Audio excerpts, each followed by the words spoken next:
आजच्या समता पुरस्काराच्या निमित्तानं या ठिकाणी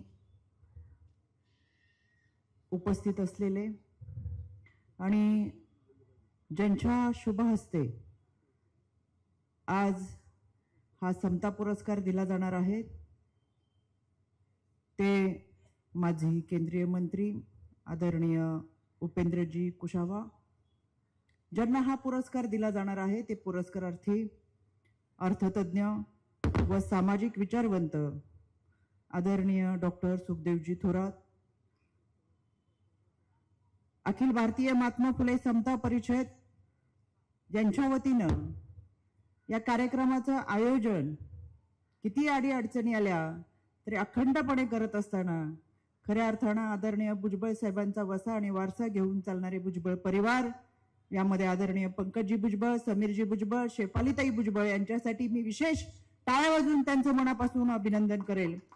कारण आयुष्य जगत असताना संकटांची मालिका आपली काही संपत नाही, संघर्षाची मालिका काही संपत नाही, पण जितक्या ताकदीने संकट संघर्ष येतोय तितक्या ताकदीने आम्ही त्याला तोंड देऊ ह्या सांगणारा भुजबळ परिवार आणि खऱ्या अर्थाने त्यांच्याकडून प्रेरणा घेऊन लढणारा आपला हा समतेचा विचार.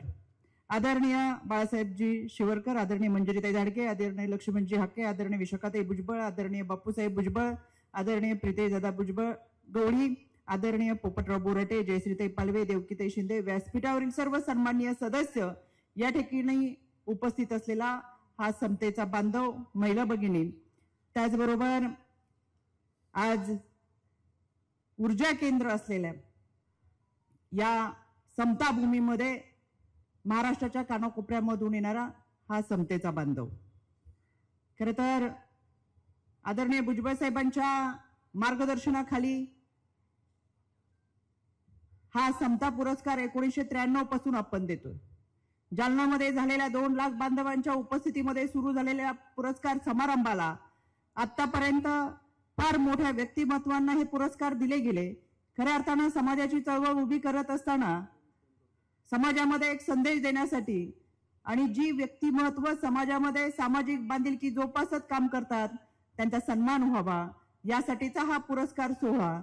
आणि म्हणून मला असं वाटतं की यामध्ये आतापर्यंत दिले गेलेले पुरस्कार हे डॉक्टर भालचंद्र मुनगेकर असतील, अरुंधती रॉय असेल, त्याचबरोबर छत्तीसगडचे भूपेशजी बघेल असतील, नागराजजी मंजुळे असतील, संजयजी औटे असतील, अशा अनेक मान्यवरांना हा पुरस्कार मान्यवरांच्या आणि उत्तुंग व्यक्तिमत्व असलेल्या व्यक्तींच्या हस्ते दिला गेला. आणि यावेळेचा 2025चा जो पुरस्कार आहे ते माननीय डॉक्टर सुखदेवजी थोरात यांना देण्यात येत आहे. आदरणीय भुजबळजी साहेब यांच्या खरं तर हृदयात, डोक्यात, मेंदूत, रक्ताच्या कणाकणामध्ये हा समतेचा विचार आहे आणि म्हणूनच महाराष्ट्रामध्ये ही ओबीसीची चळवळ असेल, समतेची चळवळ असेल, विचारांची चळवळ असेल, ती तग धरून आहे आणि याच्यासाठी आपल्या सर्वांची जबाबदारी देखील तितकीच आहे. आदरणीय साहेब आज या तब्येतीच्या कारणामुळे आपल्यामध्ये उपस्थित नसले तरी त्यांची जाणीव प्रकर्षाने होतीये. ते लवकरच बरे होऊन आपल्यामध्ये येतील आणि मागच्या पेक्षा पुढच्या जास्त ताकदीने पुन्हा एकदा या समतेच्या प्रवासामध्ये ते चांगल्या पद्धतीने वाटचाल करतील या शुभेच्छा, सदिच्छा आपल्या सगळ्यांच्या वतीने आदरणीय साहेबांना. राज्याचे उपमुख्यमंत्री तथा अर्थमंत्री आदरणीय अजितदादा यांनी सकाळी या ठिकाणी अभिवादन केलं. अनेक मान्यवर या ठिकाणी उपस्थित राहिले.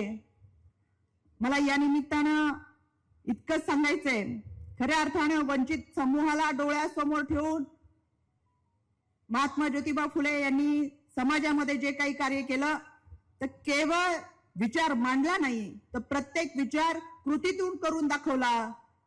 मग तो विचार मांडत असताना साहित्य संमेलनावरचा मोर्चा असेल, राजपुत्रांचं निवेदन असेल, नाभिकांचा संप असेल, या सगळ्याच गोष्टी असतील आणि या सगळ्या बाबींना सातत्याने तो विचार मांडत असताना आपण पुढे असलं पाहिजे. कारण मांडणारा विचार हा कृतीत आल्याशिवाय त्याला धार येत नाही आणि म्हणून महात्मा फुलेंच्या विचाराची विचारधारा आपल्या सगळ्यांना घेऊन जाणं फार गरजेचं आहे. समाजाच्या प्रत्येक घटकाला प्रामुख्याने स्त्रियांना न्याय देण्याची भूमिका महात्मा ज्योतिबा फुले यांनी घेतली आणि म्हणून माझ्या सावित्रीमाईच्या हातामध्ये सर्वप्रथम लेखणी देत अज्ञानाने अंधारलेल्या वाट्या प्रकाशाच्या ज्ञानाने उजळून टाकण्याचं काम जर कोणी केलं असेल ते क्रांतीसूर्य महात्मा ज्योतिबा फुले सावित्रीबाईंच्या हाताला धरून केलं. आणि म्हणून माझ्यासारखी एक सावित्रीची लेक एका संविधानिक पदापर्यंत पोहोचत असताना तिला तो माणूस म्हणून जगण्याचा, पण त्या संविधानिक पदावर काम करण्याचा एक अधिकार, हक्क मिळाला. पण वेळेची मर्यादा आहे, मी फार बोलणार नाही, पण मला आवर्जून एक गोष्टाची खंत वाटते, ती मी इथं बोलून दाखवते. या वर्षीच्या 10 जूनला काही वटपौर्णिमेचा कार्यक्रम होता. या वटपौर्णिमेच्या निमित्तानं काही आमच्या भगिनी या समता भूमीमध्ये येऊन वट पूजायला आल्या होत्या. मला त्याचं वाईट वाटलं.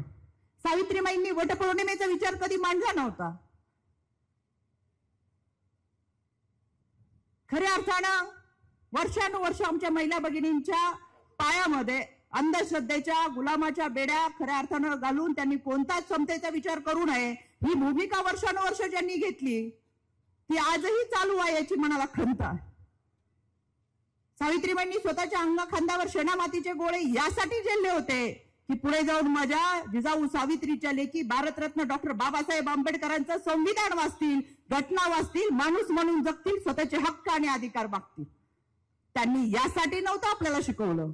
16 सोमवार, 15 गुरुवार, 14 रविवार मध्ये आडकर ही वटपौर्णिमा ही समता भूमीमध्ये करावी याच्यासारखं दुर्दैव नाही. पण आम्ही त्या महिला भगिनींना निश्चित सांगू, घरामध्ये हल्ला करायला आलेल्या मारेकऱ्यांना सुद्धा माफ करणाऱ्या आपल्या ज्योतिबांनी खऱ्या अर्थाने त्यांचा अडाणीपणा त्यांना परत एकदा समजून सांगितला.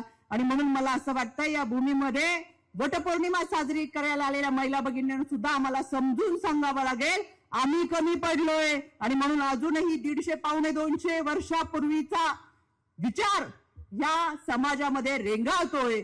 त्याच्या पायमुळे जर खडून काढायचे असेल तर केवळ पुण्यतिथीला, जयंतीला इथे येऊन माथा टेकून होणार नाही, तर वेगळं काही करायचं नाही. तर सावित्रीमाईचा जो विचार आहे तोच फक्त पुढे चालवायचा आहे. आजही आम्हाला विधवा प्रथासाठी लढावं लागतं. आजही आम्हाला गर्भामध्ये मुलीचा जन्म होत असेल तर तिची गर्भनिधन चाचणी जी कायद्याने गुन्हा आहे ती सुद्धा आजही केली जाते, का तर आम्हाला वंशाला वारसदार लागतो. आणि म्हणून मला आवर्जून सांगायचंय, समाजामधल्या या अनिष्ट रूढी, परंपरा, प्रथाच्या विरोधात जाण्याचा विचार 150 पावणे 200 वर्षापूर्वी सावित्रीबाईंनी मांडला होता. पावणे 200 वर्षापूर्वी विधवा महिला भगिनींना बोलून तिला हळदी कुंकाचा मान देत खऱ्या अर्थानं पतीचं निधन झालं, तिचं सर्वस्व संपलं असेल तरी तिला माणूस म्हणून जगण्याचा अधिकार आहे हा सांगण्याचा विचार हा सावित्रीबाईंचा होता. आज पावणे 200 वर्षाचा प्रवास करून आपण पुढे आलो, पण अजूनही आमच्या मधला विचार जात नसेल तर खऱ्या अर्थानं आपल्याला फार व्यापक स्वरूपातली चळवळ उभी करावी लागेल. आणि ती तुमची आणि माझी जबाबदारी असं मला मनापासून वाटतं. आणि म्हणून खऱ्या अर्थानं पुण्यतिथीच्या निमित्तानं जर संकल्प करायचा असेल तर समाजातल्या स्त्रियांना न्यायाची भूमिका देत असताना याची सुरुवात केंद्रबिंदू म्हणून आपल्या घरातून झाली पाहिजे. आणि म्हणून या निमित्तानं आजचा संकल्प असावा, समतेचा विचार प्रत्येक घरापर्यंत पोहोचवत असताना एक कार्यकर्ता, एक समतेची भगिनी, एक समतेचा बांधव म्हणून आम्ही तो संकल्प करावा. आणि निश्चितपणाने या फुले दाम्पत्यांचा हा समता भूमीमधला जिथं ऊर्जा केंद्र म्हणून आपण पाहतोय तो विचार घेऊन पुढे जाण्याचा प्रयत्न आपल्या सगळ्यांच्या माध्यमातून केला जावा. आज माझे काही बांधव खऱ्या अर्थाने पुण्यतिथीचं औचित्य साधून उपोषणाला बसलेले आहेत, ते यासाठी की पुण्याची जी मेट्रो आहे त्याचं नामकरण मंडई मेट्रो असं होत आहे. खऱ्या अर्थानं फक्त मंडई हे नाव नाहीये, महात्मा फुले मंडई असं हे ऐतिहासिक वास्तूला नाव आहे. त्याच्यामुळे मेट्रोला नाव देताना सुद्धा महात्मा फुले मंडई मेट्रो असं नाव असलंच पाहिजे, कारण अर्धवट नावं देऊ नये. आमच्या महात्मा फुलेंचा विचार, नाव जिथे जिथे असेल तिथे तिथे आलाच पाहिजे आणि तो घेऊन जाण्याचा प्रयत्न आपल्या सगळ्यांच्या माध्यमातून निश्चितपणाने झाला पाहिजे. पुन्हा एकदा आपण सगळेजण खऱ्या अर्थानं बोलण्यासारखे फार विषय आहेत, पण मी वेळ घेण्याने आपल्याला मान्यवरांचं ऐकायचंय. अतिशय तज्ञ असे मान्यवर आहेत. कधी पुरस्कार मोठा असतो म्हणून कार्यक्रम मोठा होतो, कधी कार्यक्रम मोठा असतो म्हणून पुरस्कारार्थी मोठे होतात, पण इथं तसं नाही. इथं पुरस्कारार्थी फार मोठे आहेत आणि पुरस्कार देणारेही मोठे आहेत आणि पुरस्काराचं नाव त्याहूनही उंच आहे. म्हणून या कार्यक्रमाला फार मोठी उंची आहे. शेवटी संकल्प आणि सिद्धी यामधील जरी प्रामाणिकपणे काम करणाऱ्या माणसाला सहज पार करता येते. सिद्धीच गेलेली कामं ही संकल्पित कामांना आव्हान करतात. आणि म्हणून मला आवर्जून सांगायचं, हे आव्हान पेलण्याची ताकद आदरणीय भुजबळ साहेबांनी घेतलेली आहे आणि हे आव्हान पेलत असताना आपल्या सगळ्यांची जबाबदारी भुजबळ साहेबांच्या पाठीशी ठामपणे उभं राहत खऱ्या अर्थानं महाराष्ट्रामध्ये याची पायामुळे घट्ट रोवण्याची आणि हा संकल्प या निमित्ताने निश्चितपणाने झाला पाहिजे असं मला मनापासून वाटतं.